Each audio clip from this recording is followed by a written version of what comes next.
Mega PTM పెట్టి తల్లిదండ్రుల్ని టీచర్ని కమిటీని సమన్వయం చేసి పిల్లల భవిష్యత్తు కోసం ఆలోచించే ఏకైక ప్రభుత్వం ఈ యొక్క ఎన్డీఏ ప్రభుత్వాన్ని మరొకసారి మీ అందరికీ విజ్ఞప్తి చేస్తున్నా. నేను ఒక మాట చెప్పాను, ఇక్కడుండే పిల్లలు ఏజెన్సీ ఏరియాలో వీళ్ళకి అవకాశాలు ఇస్తే వీళ్ళు మట్టిలో మాణిక్యాలు. ఇటీవల నేను ఒక ప్రయోగం చేశాం, లోకేష్ గారు మిగిలిన మంత్రులు కలిసి ఐఐటి కోచింగ్ పెట్టారు. రెసిడెన్షియల్ స్కూల్స్లో బ్రహ్మాండంగా సెలెక్ట్ అయ్యారు. ఈసారి దాన్ని పెంచాం. మొదటిసారి ఒక 100-120 సీట్లు వస్తే ఈసారి గిరిజనులకి ఎస్సీలకి 300-400 సీట్లు వచ్చేట్టుగా 500-600 వచ్చేట్టుగా పెట్టాం. అవసరమైతే రాబోయే రోజుల్లో రెసిడెన్షియల్ స్కూల్స్ పెంచుతాం, ఐఐటికి ప్రాధాన్యత ఇస్తాం, జేఈకి ప్రాధాన్యత ఇస్తాం, నీట్ వంటి పరీక్షలు రాయిపిస్తాం. ఇంకో పక్క మీరు చూస్తే ఎవరైనా ఇంటర్మీడియట్లో అక్కడి నుంచి నర్సెస్ పోవాలన్నా లేకుంటే ఫ్యాక్టరీలో పనిపోయి ఐటీఐ పాలిటెక్నిక్ చేయాలన్నా వాళ్ళందరికీ కూడా చేయడం కోసం ముందుకు పోతున్నాం. ఈరోజు ప్రక్షాళనలో భాగంగా మీరు చూస్తే సర్వేపల్లి రాధాకృష్ణ విద్యార్థి కిట్లు ఇచ్చాం. ఇంకో పక్క మధ్యాహ్న భోజనం డొక్కా సీతమ్మ గారి స్ఫూర్తిని తీసుకొచ్చేట్టుగా ముందుకు పోయాం. ఒక చిన్న ఇంటర్వెన్షన్ ముస్తాబు, పిల్లల్ని అందంగా చూడడానికి స్కూల్కి వస్తే పిల్లలే మేనేజ్ చేస్తూ అద్దంలో చూసి ఒకసారి చెక్ చేయడం, భోజనం చేసిన తర్వాత వాష్ చేసుకున్నాక చేతులు కూడా సరిగా కడిగారా లేదో చూడడం, తినే ముందు తిన్న తర్వాత, ఇలాంటి చిన్న చిన్న విషయాలు చేశాం. నో బ్యాగ్ డే, శనివారం వస్తే ఆనందంగా పిల్లలు స్కూల్కి ఆడుకోవడానికి రావాలని నో బ్యాగ్ డే పెట్టాం. చదువు ఎన్ని గంటలు కష్టపడ్డామని కాదు, పిల్లలు ఎంత ఆనందంగా ఉంటే అంత ఈజీగా చదువుకునే పరిస్థితి వస్తుంది. ఇంకా చాలా స్కూల్స్లో స్టార్ట్ చేశాం. ఆ స్కూల్ పైనే కరెంట్ ఉత్పత్తి చేయడం, అక్కడ పడిన వర్షాన్ని భూగర్భ జలాలుగా మార్చడం, అక్కడ ఉండే వేస్ట్ కాంపోస్ట్గా మార్చడం, నెట్ జీరో కాన్సెప్ట్ కూడా తీసుకొని పిల్లల్ని ముందుకు తీసుకెళ్తున్నాం. రెసిడెన్షియల్ స్కూల్స్లో 10% డైట్ ఛార్జీలు పెంచి పిల్లలందరికీ పౌష్టికాహారం ఇస్తున్నాం. ఒక పక్క విద్య పైన, రెండవ పక్క ఆరోగ్యం పైన శ్రద్ధ పెట్టాం. తొందరలోనే ఆగస్టు నుంచి సంజీవిని హెల్త్ ప్రాజెక్ట్ వస్తుంది. ప్రపంచంలో ఉండి నాలెడ్జ్ని ఆరోగ్య విషయాల్లో మీ ఇంటికి తీసుకొచ్చి మీకు అందుబాటులో పెట్టే బాధ్యత ఈ ప్రభుత్వం తీసుకుంటామని మీ అందరికీ హామీ ఇస్తున్నా. ప్రతి ఒక్క పిల్లల్ని ఆ దృష్టితో ఆలోచిస్తున్నాం. ఎన్నో సంవత్సరాలుగా టాయిలెట్లు బాగాలేవు, నీరు సరిగా లేదు, ఆర్ఓ ప్లాంట్స్ లేకపోతే అవన్నీ కూడా రెక్టిఫై చేశాం. అన్ని స్కూల్స్లో చేశాం.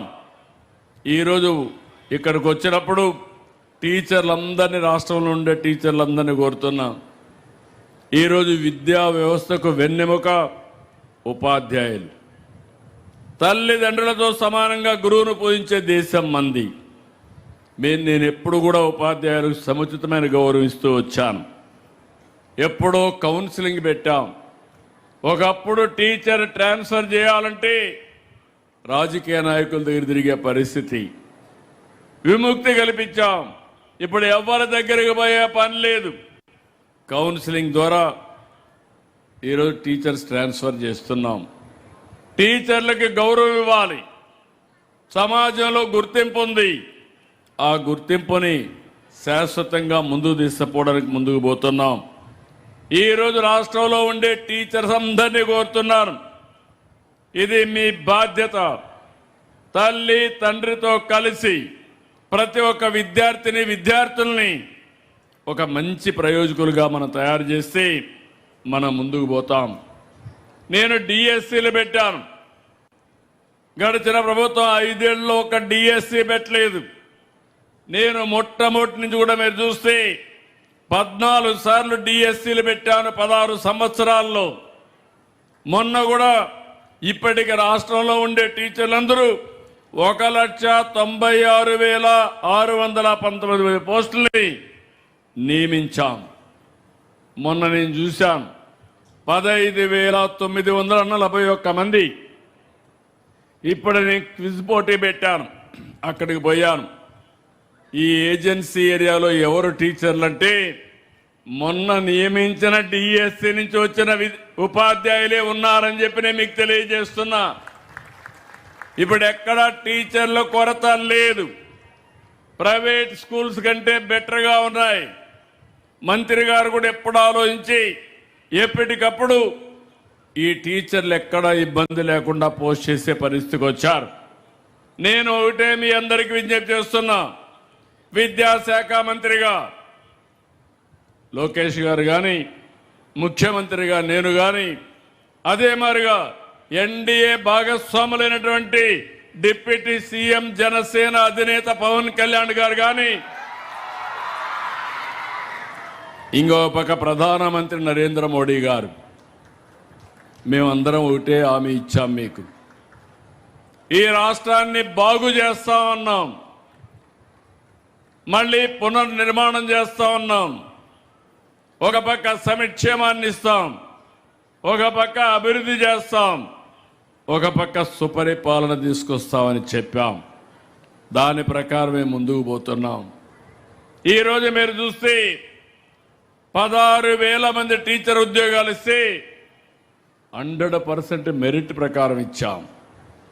అలాంటి టీచర్ ఉద్యోగాలను కూడా కాంట్రవర్సీ చేయాలని, ఇందులో ఏదో జరిగిందని కావాలని చేస్తే డిపార్ట్మెంట్ చాలా స్పష్టంగా సమాధానం ఇచ్చారు.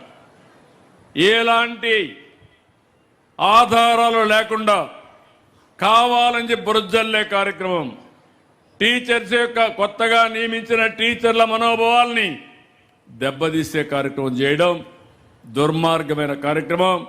దీన్ని నేను చాలా తీవ్రంగా ఖండిస్తున్నా. ఇక్కడుండే పిల్లలందరికీ ఒకటే విజ్ఞప్తి చేస్తున్నా, మీ అమ్మా నాన్న ఎంత ఆస్తి ఇచ్చారనేది కాదు ముఖ్యం, చదివే నీకు ఆస్తి. చదువుకుంటే ప్రపంచంలో ఎక్కడైనా సరే మీరు రాణించే పరిస్థితి వస్తుంది. ప్రతి ఒక్కరు నేను చూశాను. ఇప్పుడే సాత్విక్ అయితే ఇక్కడ వచ్చాడు, నాతో వాలంటరీగా చెప్పాడు, సార్ నేను కలెక్టర్ అయ్యి మళ్ళా మీకు రిపోర్ట్ చేస్తానని ఒక హై స్కూల్లో చదివే స్టూడెంట్ ఒక విజన్ పెట్టుకున్నా అంటే అది నేను ఎక్స్పెక్ట్ చేసే విధానం అని మీ అందరికీ విజ్ఞప్తి చేస్తున్నా. మేమందరం కూడా చిన్నగానే పుట్టాం. మీరు గుర్తుపెట్టుకోవాలి, పెద్దవాళ్ళందరూ చిన్నగానే పుడతారు.